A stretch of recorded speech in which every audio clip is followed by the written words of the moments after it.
This is the Chris Abraham Show. Hey there, this is the Chris Abraham Show, Season 10, Episode 5. I did one early this morning, but I did it on the concept of bias and the media. This one is about my complete analysis of Iran. And not Iran per se, but why Donald Trump has pivoted to Iran. So about a year ago, I wrote a Substack that basically said that Donald Trump doesn't want to invade other countries, but he needs to find a way to stave off a recession or a depression in America. So he needs to keep the economy stimulated economically, in terms of for momentum and so forth, and that his goal, since he won on an overwhelming American desire to deport illegal aliens, quote unquote, that he could use that as a de facto WPA, a kind of make work project, and that make work project would be the deportation of illegals in America. Very simple. You hire an infinite amount of border control agents, an infinite amount of ICE agents. You build an infinite amount of detainment centers.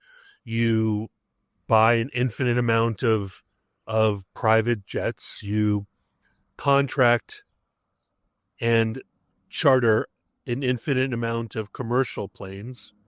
You then hire an infinite amount of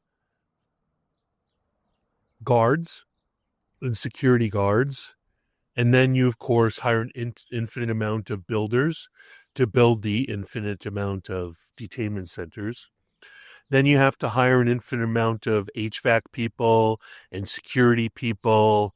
And you have to hire an infinite amount of medics and doctors and an infinity of judges and lawyers in order to make due process happen. And then you have to hire an infinity of people to do that kind of work. And then as a result, you also build microcosms of supporting towns and villages around the infinite number of detainment centers like they have in private prisons.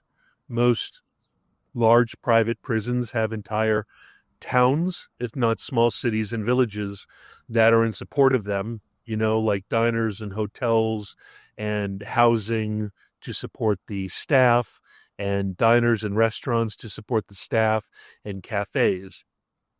And the beauty of this plan was that the only people who would ever take those jobs are people who would support Trump anyway, because anybody who is anti-Trump would never, ever take a cent from him, except to become an employee as a gotcha journalism kind of thing. And it was running perfectly. This was the plan. It was going to be a WPA works program, building program, and it was going to spend $1 trillion of military budget domestically. And it didn't work out. There was so much friction against this domestic plan of deportation industrial complex that it not only set off Donald Trump's spite reflex, but then he said, well, how are we going to spike the economy if I can't do my big, beautiful deportation industrial complex war on terror, domestic war on terror? How am I going to do that without the support of people? The only people who are vocal about it are the anti-people, and they say it's literally concentration camps and literally Nazi Germany and so forth. And since Donald Trump runs on spite and Diet Coke and McDonald's, one of his 3 food groups, he said, well, I'm going to have to spend that $1 trillion anyway. Why don't we do it on everything that nobody would give me credit for? So I don't get credit for being a peacemaker.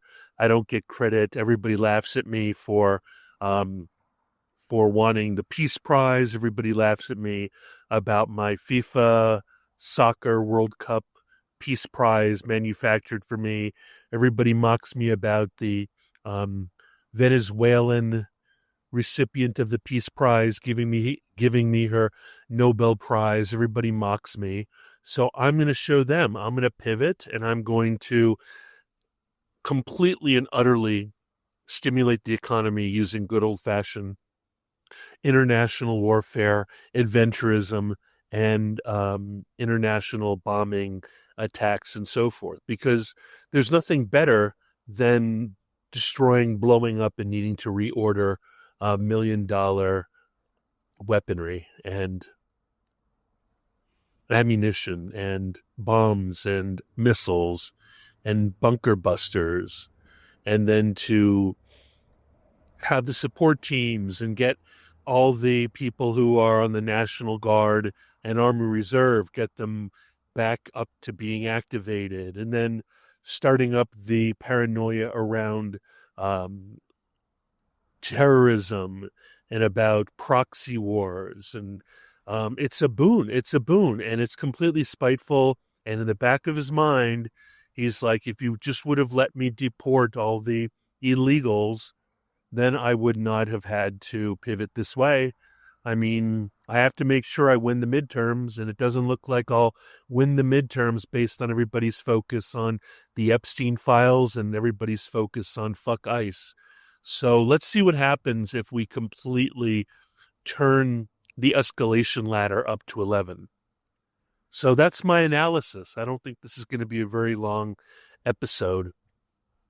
What do you think about it? I mean, if you want to go, you can go to my Substack, which is chrisabraham.substack.com, and search for Deportation Industrial Complex. I will put links in the description below so that you can read them.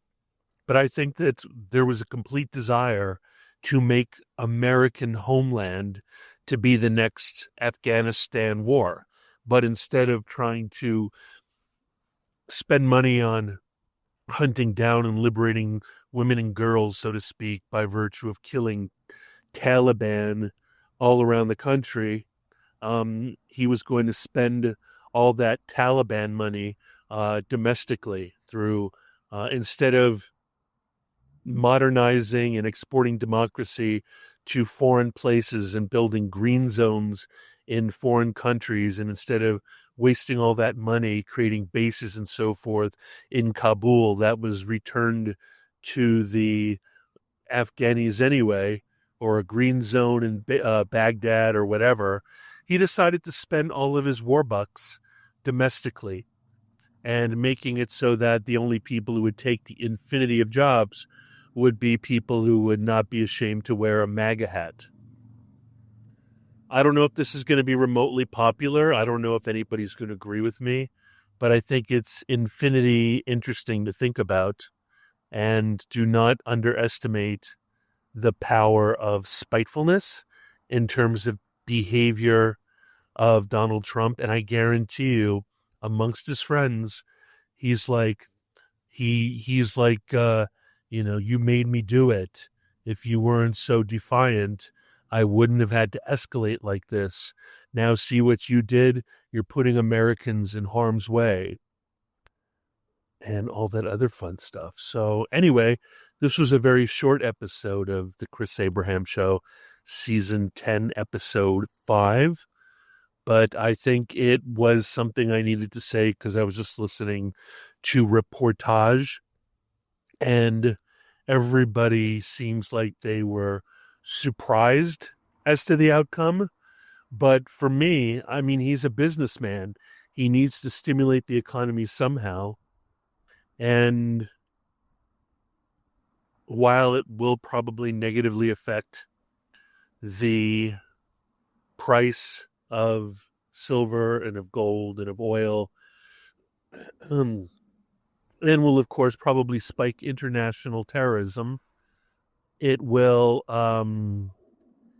be like a bona fide, like, spite-based fuck you you don't know how good you had it, and you made me do this, and all those other kind of things that an abuser likes to say about the person they abuse. So, mahalo, nui loa, aloha, kako. Thank you very much. Mahalo very much. Gracias very much. Merci beaucoup. And feel free to like, subscribe, join, stalk, follow, comment, and recommend this podcast to all the people in your boogity lives. And let me know what you would like me to talk about, because now that the weather is really good and getting better all the time, it makes me extremely happy to be able to make these recordings out and about in my sexy South Arlington, Columbia Pike, Arlington Heights adjacent areas. Talk to you later. Bye-bye. Thank you for listening to The Chris Abraham Show. Make sure you subscribe so you don't miss any future episodes. Until next time.